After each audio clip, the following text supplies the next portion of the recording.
Annan, CEO of IT World Canada and producer of President to President. Welcome to our latest episode where I recently sat down with Jeff Volpe, President of ViewSonic Americas. Jeff has had a stunning career, from former University of Guelph Hall of Famer, having played for the former Edmonton Eskimos, now the Edmonton Elks, to global executive for ViewSonic. We interviewed Jeff in 2018 on President to President. Today, we're going to catch up with this superstar and discover what's new in his world. Welcome, Jeff. Welcome, Fawn. Thank you. Appreciate you having me. Well, it's great to have you back since 2018. It's been 4 years, so I'm sure lots have changed. Indeed. Well, you carried on as a leader with ViewSonic in so many posts. Do you want to start us off by talking about your journey before taking on the current role? Sure. I've been with ViewSonic almost 30 years now. I started as representing ViewSonic in Canada, which was my hometown back in the day. Enjoyed lots of success in promoting the display products and our culture up in Canada, and enjoyed some great success there with our channel partners and many of our customers there. And I went from Canadian operations to U.S. and North American sales as the vice president. Did that for 4 years. Did a lot of changing and reconstruction of some of our processes, and we grew significantly and had a lot of fun doing that, and wanted to expand my capabilities, I suppose, as a well-rounded leader, and did the vice president of marketing role for 4 years. Following that, I took on a global role as sort of a brand ambassador, if you will, to coordinate the North American marketing, but also work on consolidating some consistent global messaging. And then from there in 2008, as we were getting into our recession, an opportunity came up for me to take the president role for the Americas.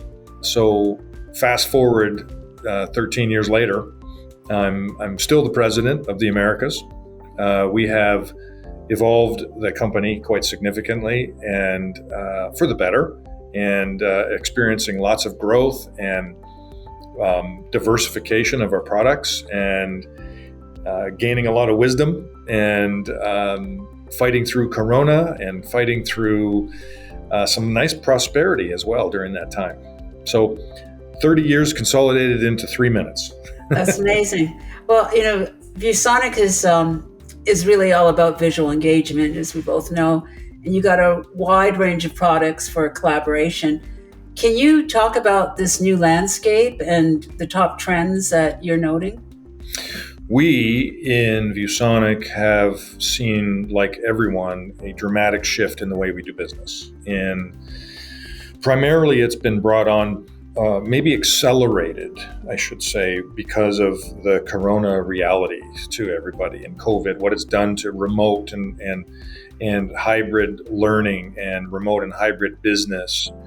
We really have seen probably technology being forced to be deployed in ways that it may have been done 5 years from now, but it's happening immediately. And it's been a great challenge to step up and try to provide, tools that allow educators and businesses and government to respond to this new reality that we're facing.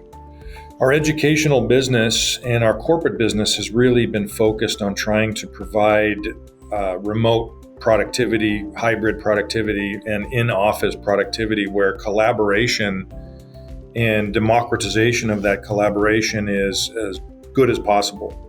Meaning that someone who's at home feels as welcome and as part of the meeting as someone that's in the office. That's sort of that democratization, if you will. And in learning, it's the same thing. I mean, student learning remotely is challenging for lots of reasons. Attention spans, technology capabilities, software capabilities. There are so many distractions, and keeping students and employees engaged as part of this collaboration process that is, remote and hybrid and in the office. So we've seen a need for us to expand our portfolio a little bit, and hone in our portfolio a little bit on the hardware side, but also on the software side as well, to create an ecosystem that can allow and facilitate better learning and better collaboration. We do that with our new portfolio under the umbrella of MyViewBoard software. And that is a software that has many different kinds of collaborative modules, classroom engagement models, and device management modules, and central messaging.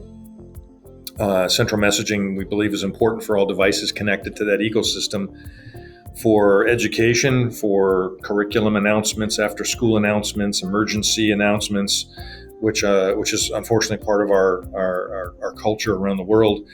We need to keep our kids protected, keep them safe, and provide messages.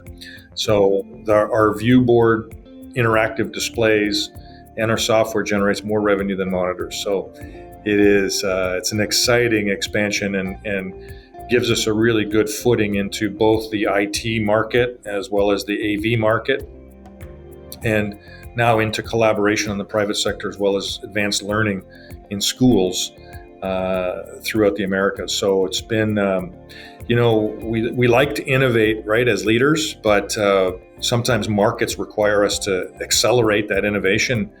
And having that challenge makes us a little uncomfortable, but at the same time, now we sit back 2.5 years later, 4 years since I talked to you, and we're in a new place of success, and we're going to plan on building on that success, because although we're feeling very positive and proud, we're really at the beginning of this journey. I also understand you're an industry leader in promoting eco-friendly business practices. So you must have quite a few sustainability initiatives. Do you want to talk about that? We definitely have sustainability in our packaging. We do the best we can to put technology into our devices that is from recycled products, some of which is in our control, and frankly, some of it isn't. But we do whatever we can to try to influence recyclable packaging, recyclable products going into our devices. Sustainability too, I believe, is in logistics. I think that there is a lot of ways where, when you look at the trucks moving around on the highways, if we can manage truckloads versus pallet loads, if we can consolidate containers and move things through at high capacity versus partial shipments, not only do we end up saving logistics costs, we reduce the footprint of how much carbon is used to move our products around. Yeah, no doubt about it. And I also understand it's your 35th anniversary. Yes. So that's very exciting. What are some of the highlights out of the 35 years? Well, I can tell you that we have been able to sustain a relationship with our channel partners. We started as a channel company, and we still are a channel company. Now, we're not singular in communication. We do a lot of work to drive leads and drive demand, etc., to the markets directly, but we remain a channel-centric company. You have an interesting community, especially given the AV workplace solutions. Yes. And I understand you just came off Infocom 2022, and you won a slew of awards for Best in Show category around those solutions. Did you want to just highlight them for us? We're very proud. We had so many different press interviews and so many customers come and visit us. It was a really nice feeling, because it felt like we were back to some level of normalcy. And on top of that, we won 4 awards we're very proud of. We won Best in Show for our projection, one particular item that is out there for education that is a very exciting product.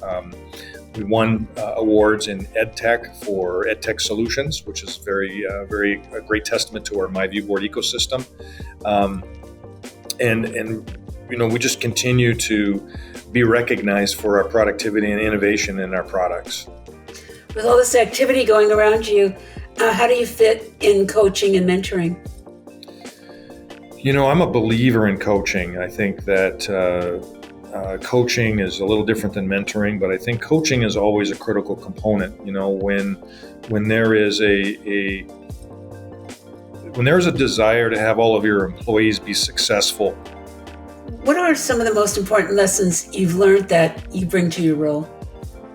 In order to have a great company, you got to have a great leader, and that is something that you have to challenge yourself with as a leader all the time. But to hire great people makes you a great leader, because ultimately it's a team game. And the staff that I have is more of a reason for the success than me. And I hire people that I can trust, that people that support each other, people that innovate, and then communicate to all of your employees the cultural, anchor and the progress you're making. And if you can do those two things well, I think people stay fresh with getting some kudos, getting some reminder how valuable they are and the progress they're making. And they make it in the context of the culture that you're trying to create. And this is a culture of giving. Is it a culture of growth? Is it a culture of philanthropy, or all of the above? And I think those three things, kind of massaging them together, give you a really good baseline for any other of the smaller pieces in the leadership things that you have to deal with. Well, that is absolutely wonderful. Thank you so much, Jeff. Thank you. My pleasure. It was really fun to talk to you again. I'll see you in another 4, right? I hope so, or sooner. Or sooner, yeah. All right. Thank you, Fawn. Thank you.